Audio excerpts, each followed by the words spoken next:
నమస్తే, welcome to I news. భారతదేశ సరిహద్దుల్లో రెండు ఫ్రంట్లను యాక్టివ్గా ఉంచడానికి చైనా, పాకిస్తాన్ మరో వ్యూహాత్మక డీల్తో ముందుకు వచ్చాయి. పాకిస్తాన్ నౌకాదళ బలాన్ని పెంచే లక్ష్యంతో $5 బిలియన్ భారీ సబ్మెరైన్ ఒప్పందాన్ని ఖరారు చేశారు. ఈ డీల్ ద్వారా పాకిస్తాన్, చైనా రూపొందించిన మొట్టమొదటి సబ్మెరైన్ 2026 నాటికి తమ నౌకాదళంలోకి చేరుకోనుంది. మొత్తం 8 హ్యాంగర్ క్లాస్ సబ్మెరైన్లు తీసుకునే ఈ నిర్ణయం ఉత్తర అరేబియా సముద్రంలో, హిందూ మహాసముద్రంలో పాక్ నిఘా కార్యకలాపాలను పెంచే ప్రయత్నం. ఈ డీల్ వెనుక ఉన్న చైనా జియో పొలిటికల్ వ్యూహం ఏంటి, మన నౌకాదళ పటిమ ముందు పాక్ స్థానం ఎక్కడ ఉంది అనేది చూద్దాం. చైనా, పాకిస్తాన్ మధ్య జరిగిన ఈ సబ్మెరైన్ ఒప్పందం వెనుక బలమైన వ్యూహం ఉంది. పాకిస్తాన్ చైనా నుంచి కొంటున్న ఈ 8 హ్యాంగర్ క్లాస్ సబ్మెరైన్స్ కేవలం ఆయుధాలు కాదు. చైనా ఎక్స్పోర్ట్ చేసిన ఆయుధాలలో 60% పాకిస్తానే కొనుగోలు చేసింది.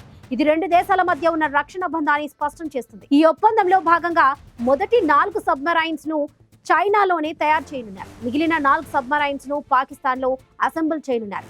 అంటే చైనా పాక్ సాంకేతిక పరిజ్ఞానాన్ని బదిలీ చేస్తుంది. వ్యూహాత్మక ప్రయోజనం కోసం చైనా ఈ డీల్ ను వాడుకుంటుంది.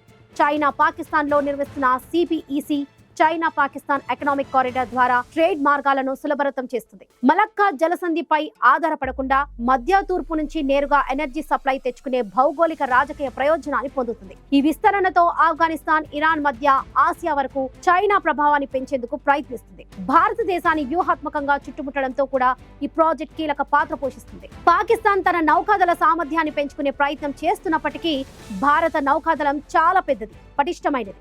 భారత్ వద్ద 293 యుద్ధ నౌకలున్నాయి. ఇందులో 2 ఎయిర్ క్రాఫ్ట్ క్యారియర్లు, 18 సబ్మెరైన్స్ ఉన్నాయి. పాకిస్తాన్ వద్ద 121 పోర్ట్స్ మాత్రమే ఉన్నాయి. దీనికి ఎయిర్ క్రాఫ్ట్ క్యారియర్స్ లేదు. ముఖ్యంగా భారతదేశం 3 న్యూక్లియర్ సబ్మెరైన్స్ ను కూడా ఆపరేట్ చేస్తుంది. పాక్ ఈ బలాన్ని పెంచుకోవాలని చూసినా ఇండియన్ నేవీ పటిమ ముందు ఆ ప్రయత్నం తక్కువ ప్రభావం చూపుతుంది.